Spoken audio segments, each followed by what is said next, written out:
এই সিন্ধু প্রদেশে একটা এলাকায়, ওনার কিতাবে আমি দেখেছি, একটা এলাকায় ছোট্ট দুইটা মেয়ে বাচ্চা স্কুলে পড়তো।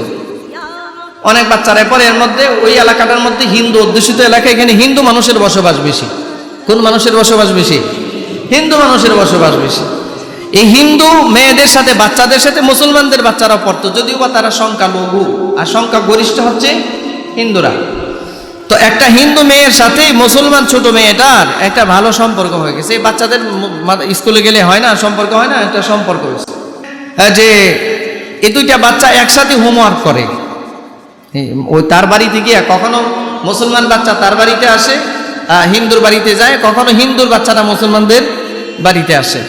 তো এই হিন্দুর বাচ্চাটা বেশিরভাগ মুসলমানদের বাড়িতে আসতো, এবং মুসলমানদের যে বাড়িতে আসতো, এই মুসলমান বাচ্চাটার মা ছিলেন একজন আলেমা, কোরআনের হাফেজ, কোরআনের হাফেজ ছিলেন।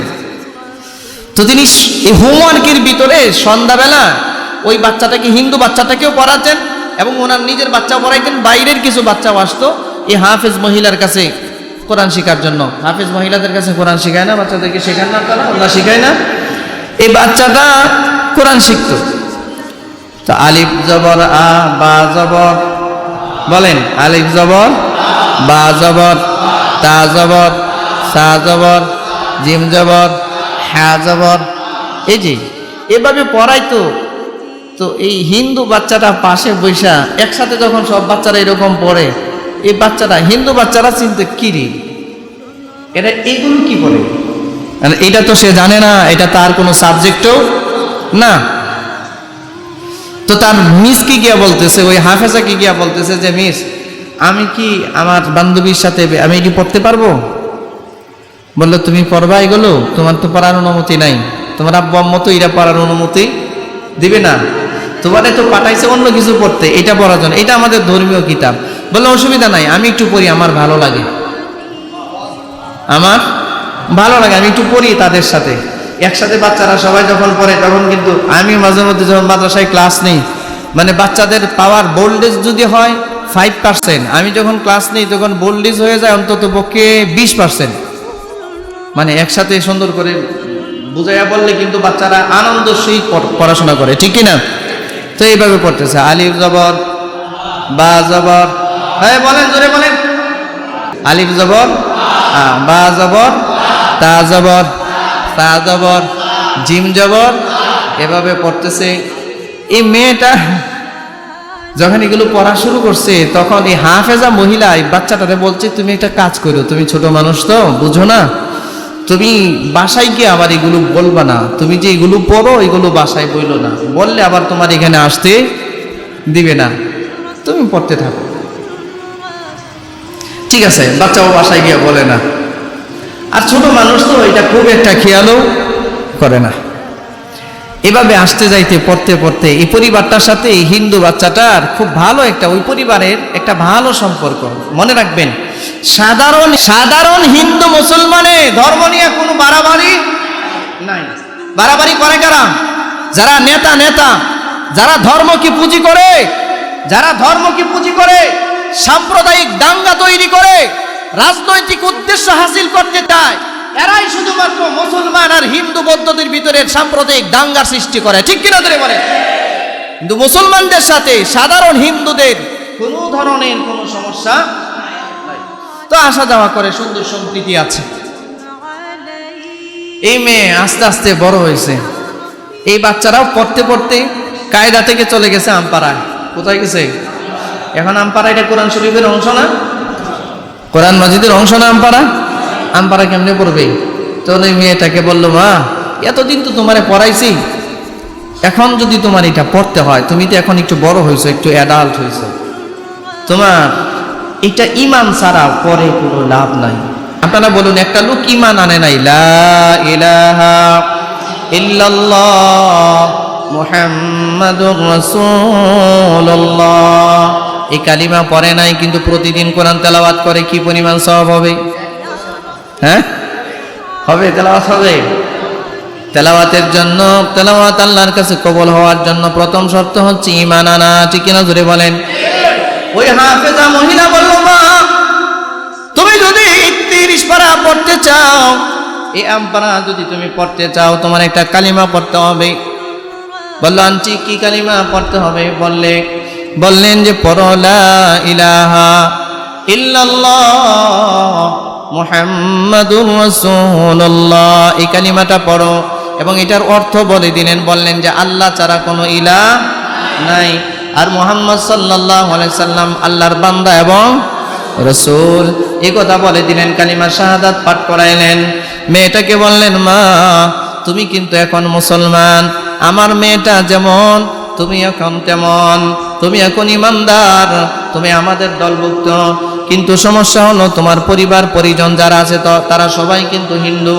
অসুবিধা নাই, তুমি একটা কাজ করবা, তুমি তোমার ইসলামের যত হুকুম আহকাম আছে অথবা কোরআন মাজিদ যা তুমি শিখতেছো এটা বাড়িতে গিয়ে তেলাওয়াত করার দরকার নাই, বাড়িতে গিয়ে তোমার নামাজ পড়ার দরকার নাই। যদিও কখনো পড়ো তো গোপনে পড়ো, এরকম জরুরিভাবে সবার সামনে পরে বিশৃঙ্খলা তৈরি করার কোনো প্রয়োজন নাই। আল্লাহ তোমার অন্তরের অবস্থা জানে। এভাবে চলতেছে।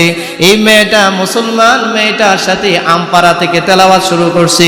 এই কোরআন মাজিদ শুরু থেকে নিয়ে শেষ পর্যন্ত তেলাওয়াত শেষ করছে। বাড়ির লোকজন জানে না, জানলেও খুব খেয়াল করে নাই, কারণ একটা সম্প্রীতি আছে। মুসলমান এই মেয়েটা, এই নব্য নৌ মুসলিম হিন্দু বোনটা এখন বড় হয়েছে, অ্যাডাল্ট হয়ে গেছে। কিছুদিন পরে, বেশ কয়েক বছর পরে এই তার শিক্ষিকার কাছে আসছে, এসে বলতেছে যে ম্যাডাম, কাঁদতেছে আর বলতেছে আমার জন্য দুর্ভাগ্য। বললো কি হয়েছে তোমার? বলল আমার পরিবার সিদ্ধান্ত নিয়েছে আমাকে বিয়ে দিয়ে দিবে, তাও এমন একজনের সাথে বিয়ে দিচ্ছে, বিয়ে ঠিক হয়েছে, যে হচ্ছে হিন্দু ধর্মের খুব কট্টর, মানে ওদের পরিবার খুব কট্টর। যদি এদিক সেদিক কিছু দেখে তাদের দরকারে জবাই করে দিবে। কি করে দিবে? এই পরিবারের সাথে আমার বিয়া, কি করবো আমি বলেন? আমি কিন্তু বানিয়ে বলছি না। আল্লামা শাইখ জুলফিকার আহমদ নকশবন্দি হাফিজাহুল্লাহ তিনি তার কিতাবে লিখেছেন, আমি পরে এসে তারপরে বলছি। তো এই কারি হাফেজা মহিলা বলছে, মা তুমি চিন্তা করো না, এই কোরআন এটা অন্য কোনো ধর্মীয় কিতাবের মতো নয়। এই কোরআন যে পড়ে, কোরআনের আয়াত অক্ষরের হেফাজতের দায়িত্ব যেমন আল্লাহ নিয়েছেন, এই কোরআন যে তেলাওয়াত করে পড়ে তার নিরাপত্তার দায়িত্ব আল্লাহ নিয়েছে। টেনশন করো না মা, তোমার পরিবার যেখানে তোমাকে বিয়ে দিতে চায় রাজি হয়ে যাও। এরকম ব্রাহ্মণও কত ব্রাহ্মণ কোরআনের ছায়ায় এসে কালিমা পড়ে মুসলমান হয়ে গেছে। ঠিক কিনা ধরে বলেন? কারণ এই কোরআন নাজিল করেছেন, কিতাবুন আনজালনাহু ইলাইকা লিতুখরিজান নাস মিনাজ যুলুমাতি ইলান নূর। এই কোরআন নাজিল করা হয়েছে মানুষকে অন্ধকার থেকে উঠিয়ে আলোর দিকে নিয়ে যাওয়া, এই জন্য নাজিল করা হয়েছে। টেনশন করো না মা, যেখানে তোমার পরিবার বিয়ে দিতে চায় সেখানে বিয়ে হয়ে যাক, কোনো সমস্যা নাই। আমি শুরুতে যেমন বলেছি, যদি গোপনে পারো ইবাদত কইরো, গোপনে পারলে তুমি একটু কোরআন তেলাওয়াত কইরো। তো মেয়েটা বলতেছে, ম্যাডাম আপনি বলতেছেন কোরআন তেলাওয়াতের জন্য, আমার যে ব্রাহ্মণ পরিবারে বিয়ে দিচ্ছে, এই পরিবারে কোরআন যদি দেখতে পারে তো আমারে কয় টুকরা করবে, এটার সীমা নাই। বললো টেনশন করো না, আমি তোমার বিয়ের মধ্যে আমাদের পক্ষ থেকে একটা হাদিয়া দিব, আমার পক্ষ থেকে একটা হাদিয়া দিব। এটা এমন ভাবে দিব যেটা তোমার পরিবার পরিজন এবং তোমার শ্বশুর বাড়ির লোকজন খুব একটা টের পাবে না। অর্থাৎ আমি তোমার অত্যন্ত সংগোপনে একটা কোরআন মাজিদ হাদিয়া দিব। আমাদের বিয়ে শাদীর মধ্যে এখন কোরআন শরীফ হাদিয়া দেয় না, এখন হাদিয়া দেয় উপন্যাস। ঠিক না? জোরে বলেন। হাদিয়া দেয় কি? উপন্যাস। এই জন্য বড় বড় শয়তানের জন্ম হইতেছে। ঠিক না? কোরআন, ওই হিন্দু নারী, এই মেয়েটা ব্রাহ্মণের সাথে বিয়ে হয়ে গেছে।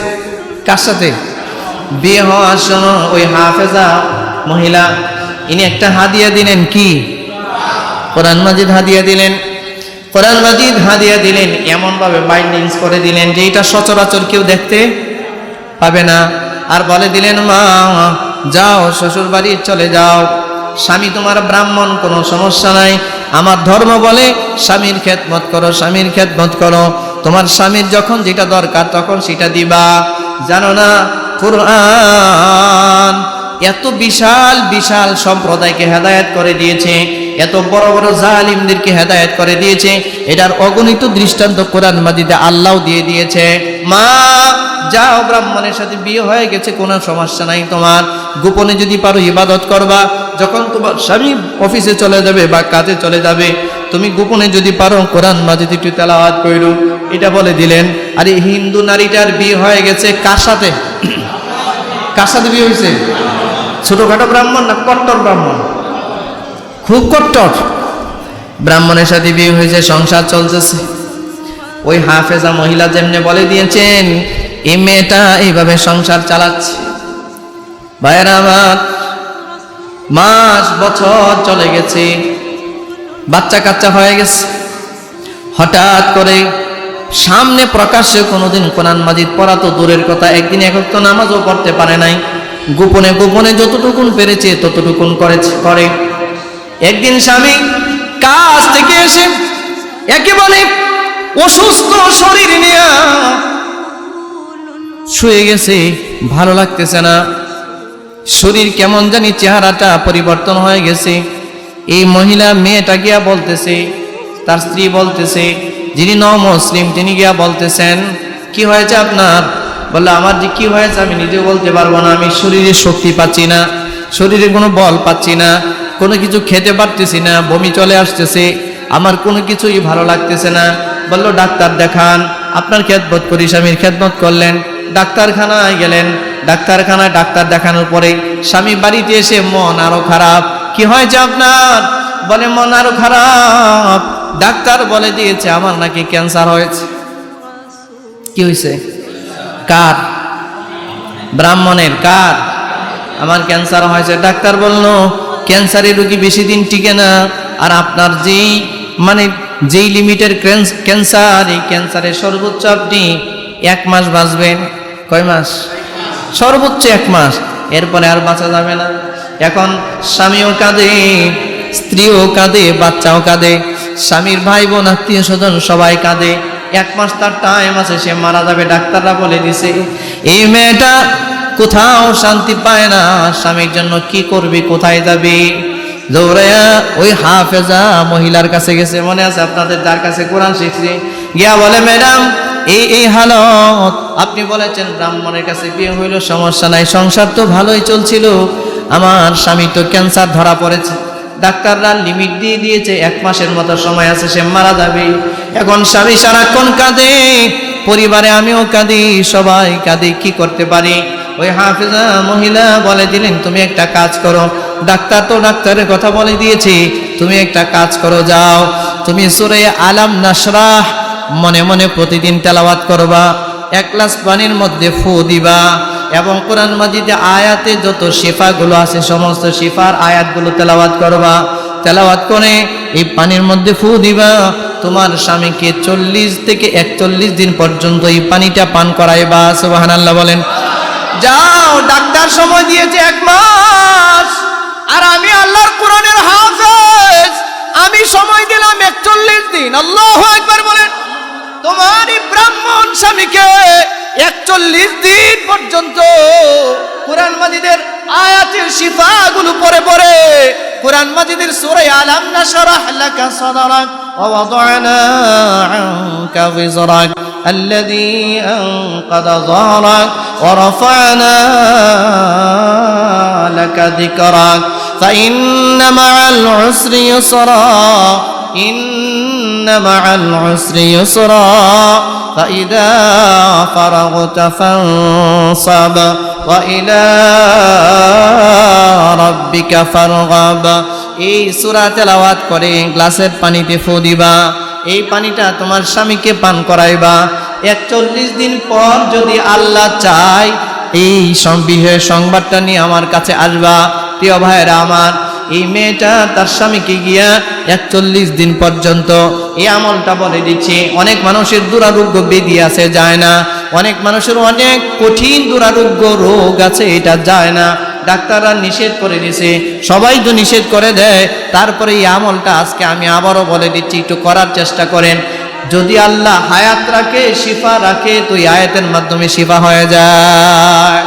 সম্মানিত ভাইয়েরা আমার, ওই মেয়েটা বাড়ির মধ্যে গিয়া নমুসলিমা বোন তার স্বামীর কাছে বসে সূরা আলাম নাশরাহ তেলাওয়াত করে এবং আয়াতে শিফাগুলো পড়ে পড়ে গ্লাসের পানির মধ্যে পানির ফু দিয়া স্বামীকে বলে, আপনি পানিটা পান করেন। ডাক্তার তো বলে দিয়েছে এমনিও মরতে হবে, সব দিক দিয়ে মরতে হবে, আমি একটু আমল করি একটা শর্তে, আমি আপনার একটা আমল দেই, একটা শর্ত দিচ্ছি আপনাকে। আমার এই যে পানিটা আমি প্রতিদিন আপনাকে দিব, আমি বিশেষ কিছু পরে তারপরে মন্ত্র পরে পরে আপনাকে দিব, এই পানিটা পান করবেন। হয়তো পারে এই মন্ত্রের কারণে আপনি সুস্থ হয়ে যাইতে পারেন। যদি সুস্থ হয়ে যান, ওয়াদা দেন, আপনি ওয়াদা দেন, আমার সাথে প্রতিশ্রুতি দেন, আপনি আমার কথা রাখবেন। স্বামী স্ত্রীর সাথে কান্নাজড়িত কণ্ঠে প্রতিশ্রুতি দিয়ে দিয়েছে, হ্যাঁ আমি ব্রাহ্মণ হয়ে ওয়াদা দিলাম, তোমার এই পানি পড়ার দ্বারাই যদি আমার কোনো উপকার হয়, আমি যদি সুস্থ হয়ে যায়, তুমি যা বলবে আমি তাই রক্ষা করব, সেই কথাটাই মানব। 41 দিন পর্যন্ত পানি পান করাইলেন, সুবহানাল্লাহ বলেন। ডাক্তার বলল কতদিন? 1 মাস বেশি না 41 দিন বেশি? 41 দিন পর্যন্ত পানি পান করাইলেন।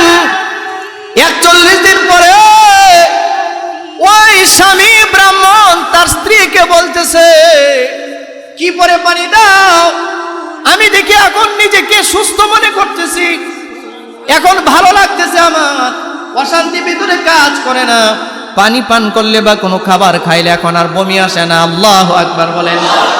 41 দিন পরে নমুসলিমান নারী তার স্বামীকে ব্রাহ্মণকে বলছে, যান ল্যাবে গিয়ে ডাক্তারের কাছে গিয়া আবারও আপনি পরীক্ষা করেন। ডাক্তাররা তার রিপোর্ট দেখে বলে, কোনদিন আপনার ক্যান্সার ছিল বলে এরকম কোনো আলামত এই রিপোর্টে নাই, ক্যান্সার কোনদিন ছিল এমন কোনো আলামত নাই, আমরা দেখি না। ওই ডাক্তার, যেই ডাক্তার বলেছে 1 মাসের মধ্যে আপনি মারা যাবেন, এই ডাক্তার একবার রিপোর্টের দিকে তাকায়, আর একবার ওই লোকের চেহারার দিকে তাকায়, একবার রিপোর্টের দিকে তাকায়, আর একবার তার চেহারার দিকে তাকায়, তাকায় দেখে তার ওই জায়গার মধ্যে কোনো ধরনের ক্যান্সারের আলামত নাই।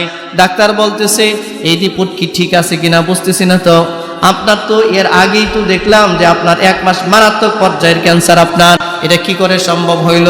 বারবার চেক করার পরেও রিপোর্টে আসতেছে তার কোনো ক্যান্সার নাই। রিপোর্টগুলি নিয়ে বাড়িতে আসছে, আরে আনন্দের বন্যা, বাড়িতে আনন্দের বন্যা, ক্যান্সার নাই, ভালো হয়ে গেছে, ক্যান্সার নাই, ভালো হয়ে গেছে। স্বামী আবার স্ত্রীর কাছে গেছে, স্ত্রী বলতেছে, প্রকাশ্যে বলবো কিনা না গোপনে বলবো, আপনার সাথে আমার কথা আছে, মনে আছে কি আপনার সাথে যে ওয়াদা হয়েছিল? বলল, হ্যাঁ মনে আছে, তোমার সাথে ওয়াদা হয়েছিল, বলো দেখি কি বলবা, কি চাও তুমি আমার কাছে? এবার নমুসলিমা নারী, ইমান বড় এমন দামি জিনিস, কোরআন এত বড় একটা নূরের জিনিস, কোরআন এত বড় একটা পাওয়ার, এত বড় একটা আলো। দেখেন কিভাবে কোরআন অন্ধকার থেকে মানুষকে আলোর দিকে নিয়ে আসে। বন্ধু, স্ত্রী এবার তার স্বামীকে গোপনে ডাক দিয়ে আনিছে, নেওয়ার পরে স্বামী বলতেছে, কি চাও বলো দেখি, জীবনে আমার জীবন দেয়া হলেও তোমার ওই চাওয়া পাওয়া আমি রাখার চেষ্টা করব, কারণ তুমি এমন কি মন্ত্র পরে আমাকে ফু দিলে যে আমি আমার ক্যান্সার সেরে গেল, ভালো হয়ে গেলাম, কি ব্যাপারটা কি খুলে বলো। এবার ওই নমুসলিমা নারী বলতেছে, চোখের পানি ছেড়ে দিছে, চোখের পানি ছেড়ে দিয়া বলতেছে, স্বামী আপনি কিন্তু আপনার রামের নামে ওয়াদা দিয়েছিলেন, আপনি আমার কথা রাখবেন, কথা ফেলবেন না। আমি জানি আপনি কঠোরপন্থী একজন ব্রাহ্মণ, আমি কথা জানি আপনি কঠোরপন্থী একজন ব্রাহ্মণ। এই যে লুকানো কোরআন মাজিদটা ছিল, এইটা ওই মেয়েটার সাথে নিয়ে তার জামার ভিতর থেকে বের করে বলে, স্বামী এতদিন আপনাকে যে পানি পরে আমি ফু দিতাম, আমার থেকে দেই নাই, এই কোরআন থেকে দিয়েছি। এই কোরআন মাজিদের আয়াতগুলো পরে পরে, কোরআন মাজিদের আয়াতের শিফাগুলো পরে পরে, সূরা আলাম নাশরাহ পরে পরে আমি পানির মধ্যে ফু দিতাম। আর আমার একটা বিশ্বাস ছিল, আল্লাহ বলেছেন, ওয়ানুনাজ্জিলু মিনাল কুরআনি মা হুয়া শিফাউন ওয়া রাহমাতুল লিল মুমিনিন ওয়া ইয়াশফি সুদূর কওমিন মুমিনিন ওয়া ইযা মারিদতু ফাহুয়া ইয়াশফিন। কোরআন মাজিদে আয়াতগুলো আছে, অসুস্থ হইলে শেফা দান করে আল্লাহ। কোরআন মাজিদে আয়াতগুলো আছে, মুমিনের জন্য এই কোরআন শেফা। এগুলো পরে পরে আপনাকে পরে আমি ফু দিয়েছি, এই উসিলায় আপনি সুস্থ হয়েছেন, আপনি ওয়াদা দিয়েছিলেন। সুতরাং আমার একটাই চাওয়া, আপনি কালিমা পরে মুসলমান হয়ে যান। সুবহানাল্লাহ। ব্রাহ্মণ কাঁদতেছে আর বলতেছে, কি বলো তুমি? জীবনে কোনোদিন আমার পরিবার পরিজনে কোনোদিন মুসলমানদের নাম গন্ধ আমরা শুনতে পারতাম না, আর এই কোরআনের কারণে বুঝে আমার ক্যান্সার চলে গেছে। তুমি কি সত্য বলতেছো? বলল, স্বামী, আমি এক পরিমাণ বিন্দু পরিমাণ কোনো মিথ্যা কথা বলতেছি না। এই কোরআন আল্লাহর কালাম। ছোট্টবেলায় আমার বান্ধবীর মার কাছে কোরআন আমি শিখেছিলাম এবং আমি কালিমা পড়েছিলাম। আমি একজন মুসলমান। আমি আপনাকে এটা বুঝাই নাই, আপনার সামনে কোনোদিন ইবাদত করি নাই, আপনার সামনে কোরআন কোনোদিন তেলাওয়াত করি নাই, গোপনে গোপনে তেলাওয়াত করতাম। আপনি যখন বাসার থেকে চলে যেতেন গোপনে তেলাওয়াত করতাম, আপনারা যখন থাকতেন না আমি গোপনে নামাজ পড়তাম, আল্লাহর কাছে দোয়া করতাম, আপনার সুস্থতার জন্য দোয়া করতাম। এবার ব্রাহ্মণ কাঁদতেছে আর বলতেছে, কত জায়গায় গেলাম, কত জায়গায় গেলাম, কত ডাক্তার দেখালাম, কত জায়গায় একটু সুখের জন্য গেলাম, আমি সুখ পাইলাম না, শান্তি পাইলাম না। ও বিবি, আর দেরি করো কেন? কালিমা পড়ায়া দাও, লা ইলাহা ইল্লাল্লাহ মুহাম্মাদুর রাসূলুল্লাহ। কালিমা পড়ায়া দিয়েছেন, একজন ব্রাহ্মণ মুসলমান হয়ে গেছে। সুবহানাল্লাহ।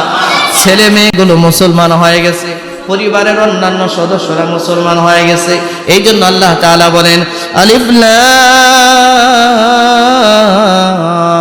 রা কিতাবুন আনজালনাহু ইলাইকা লিতুখরিজান নাস, কিতাবুন আনজালনাহু ইলাইক। আলিফ লাম রা অর্থ আল্লাহ জানেন। এরপরে আল্লাহ বলেন, ও নবী, এই কিতাব আপনার প্রতি আমি নাজিল করেছি লিতুখরিজান নাস মিনাজ যুলুমাতি ইলান নূর, মানুষকে অন্ধকার থেকে, মানুষকে পাপাচারের রাস্তা থেকে, মানুষকে শিরিক বেদাত থেকে আলোর দিকে জান্নাতের রাস্তায় আনার জন্য আমি কোরআন মাজিদ আপনার উপরে নাজিল করেছি। সুবহানাল্লাহ বলেন। বিইذনি রাব্বিহিম, আপনি আপনার রবের অনুমতিতে, রবের আদেশে এই পৃথিবীর মানুষগুলোকে কোরআনের মাধ্যমে আলোর দিকে, হেদায়েতের দিকে, জান্নাতের দিকে নিয়ে আসেন। সুবহানাল্লাহ। আল্লাহ তাআলা বলেন, ইলা সিরাতিল আজিজিল হামিদ,